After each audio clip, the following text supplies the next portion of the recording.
Kulay pula ba yung sasakyan nyo? Tumingin ka sa kaliwa mo, kuya.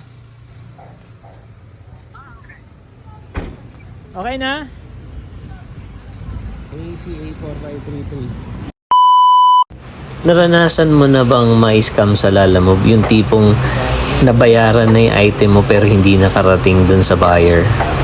So ngayon, ituturo ko sa inyo yung technique ko para makaiwas sa mga ganyang scam. Ayun, gagawin natin example ngayon itong bench na nabenta ko. Normally, yung buyer ang pinagbubook ko ng Lalamove para makaiwas sa scam. Pero since nakiusap siya sa akin na ako na raw mag-book, papakita ko niya sa inyo yung step by step na ginawa ko para safe. Step 1 and 2, make sure nyo tama yung mga addresses at saka yung pin location. Step 3, kunin nyo yung screenshot ng driver details, plate number, at saka telephone number ng driver. Ngayon, dumating na yung driver. Kung mapapansin niyo, una kong titignan ngayon ay yung plate number ng sasakyan kung magmamatch doon sa booking. Tingnan niyo. Ayan. Step 4, make sure na yung pangalan niya sa license at ID same with the booking. Para sa akin, kapag hindi magka-match yung name niya sa ID at saka sa booking, kinakancel ko at saka nagbubook na lang ako ng iba para talagang iwas scam.